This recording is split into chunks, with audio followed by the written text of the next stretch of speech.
Welcome to Aimee's Archives. This is the best of the best.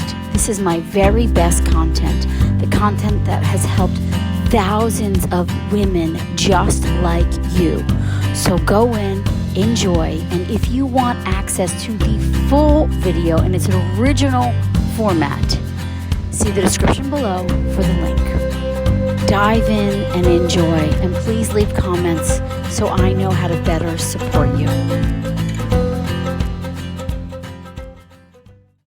And now I get to bring to you the lovely Allison, and her little girl is sitting on her lap because she wants to be with her mama, and that's all right.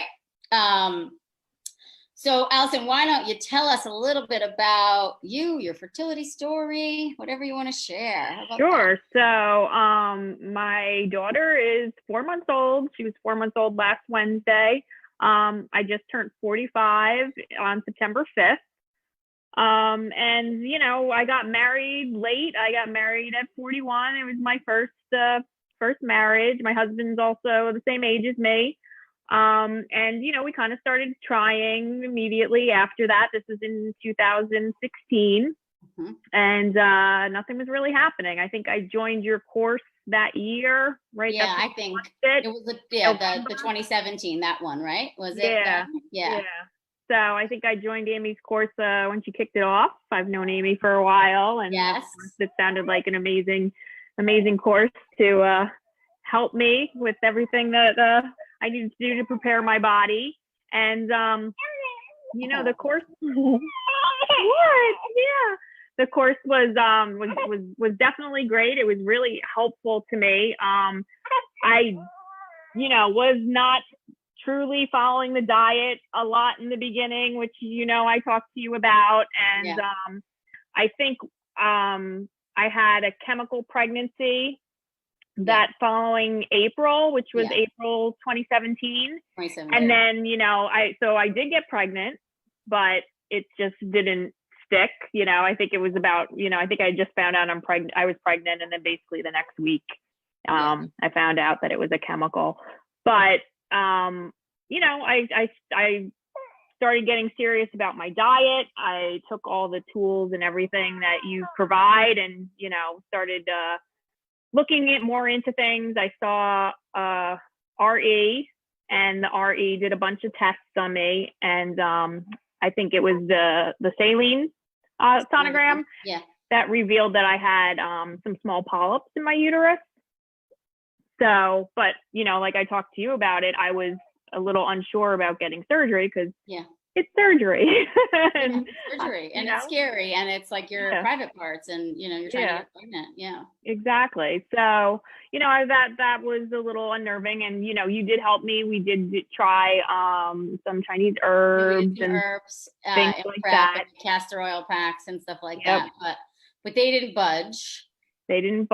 And you know, also during that time I was still trying to decide if I was gonna do the surgery, and that was, I think it was October that year, 2017, that I had found out that I had the polyps, but I was still kind of unsure.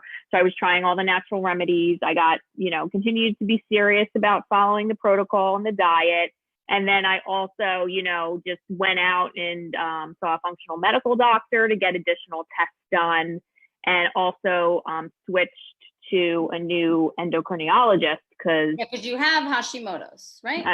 I had Hashimoto's, which then became underactive thyroid, and I was on Synthroid, but it just wasn't doing anything for my numbers. And, you know, I just wasn't that happy with my doctor. I was asking her about, you know, going gluten-free and all these things, and she just was kind of like, no, it's fine. You know, diet doesn't really do anything. So I actually found another endocrinologist that a friend of ours recommended, and she did a series of tests too, and she helped me out. She also recommended some of the supplements that you already had me on, in addition to some other ones. And also she said 100% gluten-free and dairy-free. So she also recommended, you know, very similar to what you recommend. And I think I saw them I guess it was 2018, like It was early early 2018. 2018, I feel like, because Yeah. that's when it was like you really then were like, okay, I'm going to do the diet 100% now. Like I'm really in now. Yep. And I remember that. I feel like, yeah, I totally remember that. So go on. Yeah, but it was early 2018. Yeah, so and she switched me to Armour Thyroid, and I was having excellent results on that. My endocrinologist, Synthroid wasn't really doing anything for me, and my TSH and my antibodies and everything was coming down with the diet and with the new medication. And then I was still kind of not sure about doing the surgery, because I guess it's surgery. I was scared about having anesthesia and I mean, it's a day, it's like a couple hour procedure. You're in and out, but still, I was just not sure, and of course, the doctors, I asked my OBGYN and, I talked to the fertility doctor again, and they're all like, well, it could maybe help, but we can't, they can't say like if they think it really will help you or not. And then my period did also continue to be very heavy. And I think I asked you as well. And I'm like, do you think this the polyps that's making it heavy? And then I was just July of 2018. I was just like, I'm going to do it. Like, because you still weren't pregnant, and it was like frustrating at that point because the chemical now had been like a year prior, basically. Yep. And then the dietary changes had been like 7 months, like pretty solid at that point, or at least 6 months solid at that point. Yeah, at least. It was like frustrating. Mm-hmm. Well, then you went and you did the surgery.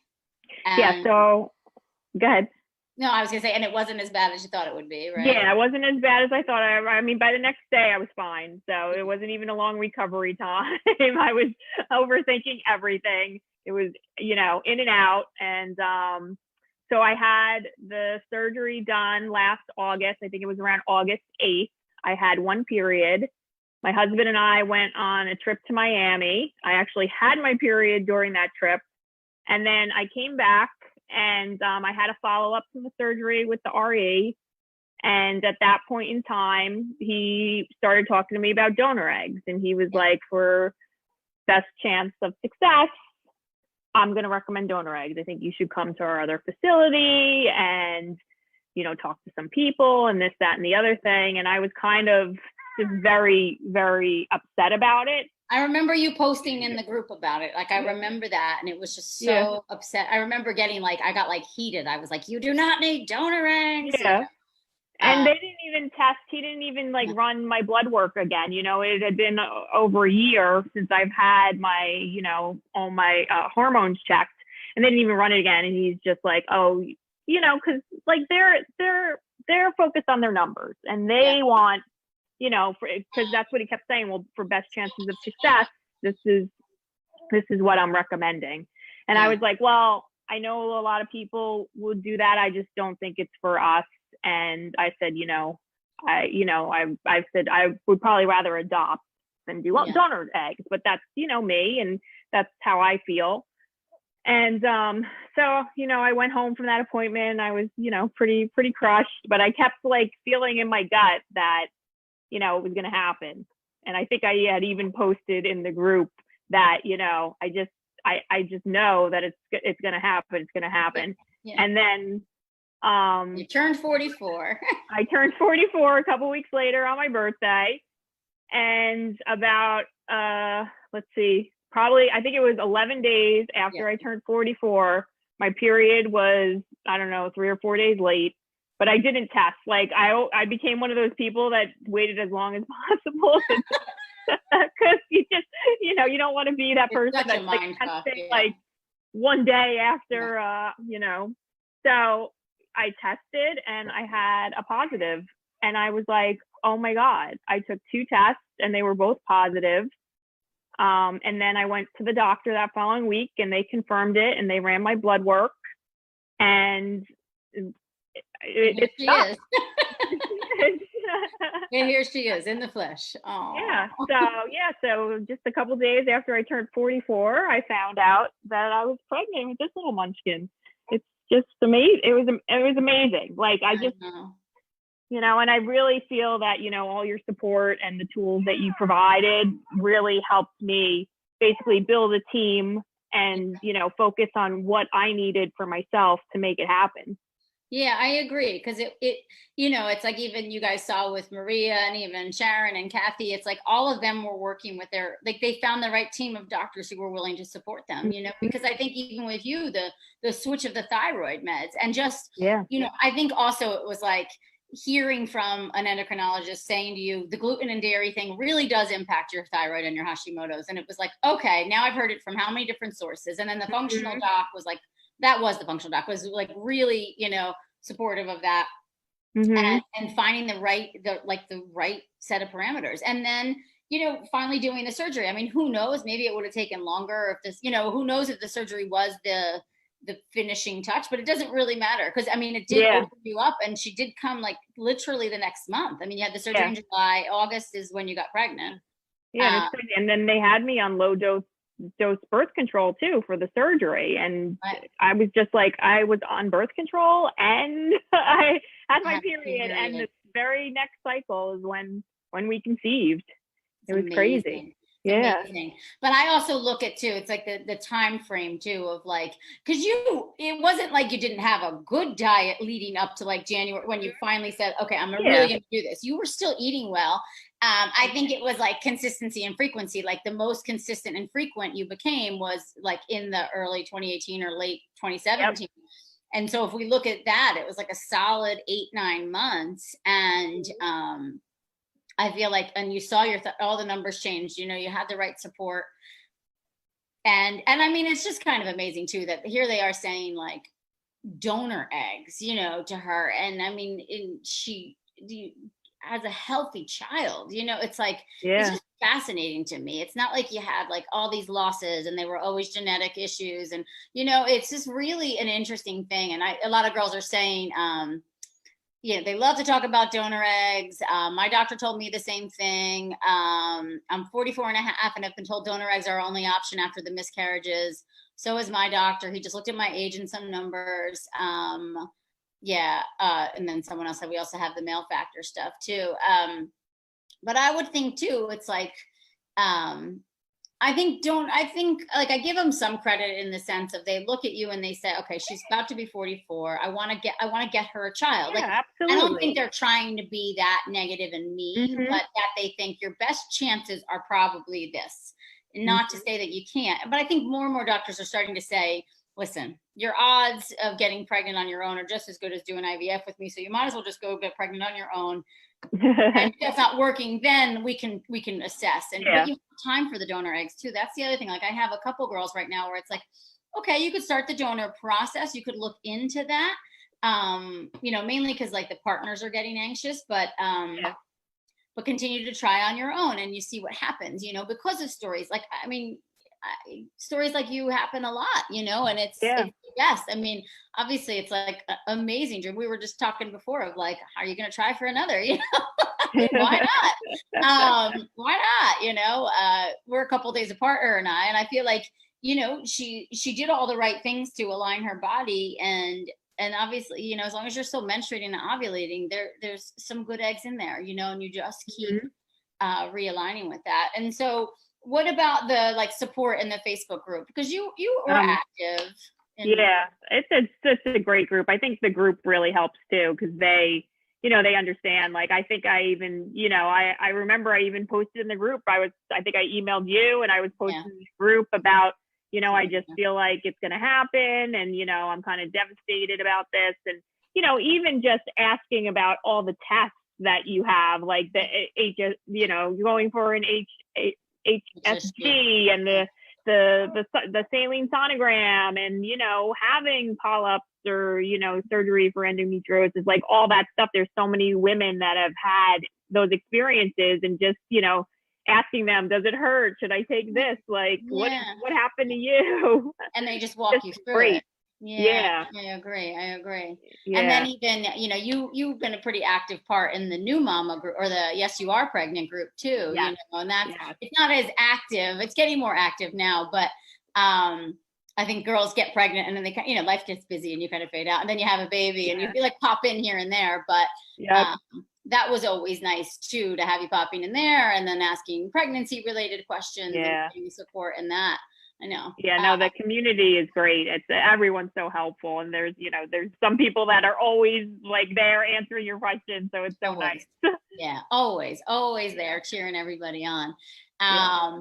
And let's see. Yeah, so I'm trying to think what other, I feel like for you it was fairly straightforward once you kind of figured out your rhythm, right? And then so what would you say were your biggest takeaways? Was it the like consistency with doing the diet and the whole, all the tools? Yeah, I would definitely say like the consistency and knowing like, that it was working. I was feeling so much better with the diet and of course the medication, and, you could just feel the difference. Like I just felt so much better. I was losing weight. My skin looked great. Like, all of that. And then, once you start seeing that, like, you're like, oh, there's a reason why I should be eating this way and following this protocol. You just feel so much better.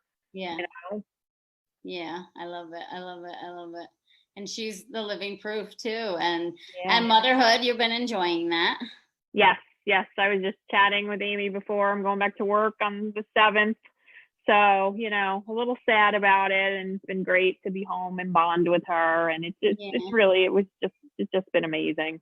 I'm so grateful for you and this community, and I definitely attribute it to our success. Yeah, I mean, yeah, I'm grateful for you too. And I loved, we've known each other a long time, and it was like, I knew when she was getting married, and I was just like, yeah, just you're going to hop into this program. Okay. This is what you're going to do. And then when it was like with the chemical, and then it was like in my head, it was taking longer than it should. I just remember that where I was like, okay, and I remember messaging you. I was like, can we put you on herbs? Like I almost like reached out to you. I remember that where I was like, okay, we got to talk. Yeah. Regroup here. Because that was the only pregnancy that I had. Year. Yeah, it was over a year from the chemical, and I just, and she was in the group and circling around, and I was like, and I do that with the girls. Like, it's like even she wasn't necessarily coming to me outwardly for additional help, and I just kind of reached out to her, and I was like, hey, and then we talked about the polyps, and that's when we put you on the herbs, and and then I think hearing from like another source about the diet, that was where she was just like, okay, I'm going to do this. And like and I remember saying to you something like, what do you have to lose? Like, just like go in 100%. Let's just see. It's worked for other girls in the group. And that's it too. Like the social proof, right? Where you see, oh, there's other girls with Hashimoto's, and they're like Maria's case where we just were live with Maria. And although she's not pregnant yet, and she's the same age as you, and she's had a chemical, she like her Hashimoto's, her antibodies are like under 9, like they're not even detectable anymore. Wow, that's awesome. Yeah. And she's still on the meds, but like with the diet, it's been a year in the program, and it took her a while. She was like, it was really like 3 months before I really got into it, so it's like legit, she's like 9 months into everything. And working with a functional doc and like getting her progesterone right and all these things, but she just got her antibodies tested in July, and they're undetectable. That's amazing. Yeah. Crazy. That's like a side effect, if you will. But to me, it's like, okay, so any moment she's going to be pregnant any second. And that's kind of how I remember feeling with you. I was like, any second, Allison's going to message. Any second. Yep. And then, I mean, I think the timing. It's just as crushing as it was to hear about the donor thing. It's also, I always find that so interesting that then, here's your body saying, oh, no, like, don't lose hope. Here I am. I'm right here. I got you, and that shift was so good. I love it. Yeah. So let's see. We also have some male factors. This is all very encouraging. Everybody's tuning in. Like, so does anybody have any questions for Allison? So basically she followed the program, and because you didn't even do like autoimmune, like you didn't go as far as removing beans and nuts. No, I just was dairy. Yeah, strictly soy, gluten, and dairy. And then how about now? Have you gone back a little bit, or are you? My diet has slid a little bit, but That's okay. But my entire pregnancy, I remained gluten free. I did do some dairy because I felt like I needed it, and my body didn't respond negatively to it. So, but yeah, my entire pregnancy, I was also gluten free. So, there we go. All right. Yeah. Everybody's saying this is so encouraging. This is so encouraging. Yeah. Oh, someone just asked, is Aimee currently pregnant? No, Linda, not at this moment in time, but maybe soon. I'll keep you posted. We're not actively trying at this moment, but the conversation is circling. So how about that? I'll keep you posted though. You guys will know as soon as I know. Okay, are we off again? Another story. I love this. Oh, you guys are so cute. Curious what Allison felt was the most difficult part with the food program. What did you feel was most difficult? Probably like, I mean, if you're used to eating gluten, no pizza sucks. Yeah, the pizza. You know, that can be very difficult, especially if you're used to just grabbing a sandwich or a wrap or something like that for lunch. But you know, I mean, luckily where I live, there's, you know, a lot of healthy food choices, and there's a couple of health food stores that have like hot bars with, you know, salads and, you know, fish and all kinds of options that made it a little bit easier to, you know, get lunch. So, I can see probably it's a challenge for some people if you do have to like make your own food and bring it in to work every day. But yeah, probably the giving up gluten was probably the most difficult, but you know, it's not hard when you think about it. Changes in your skin and your hair and your weight, right? Like all those things shifted too. And let me see. So where is it?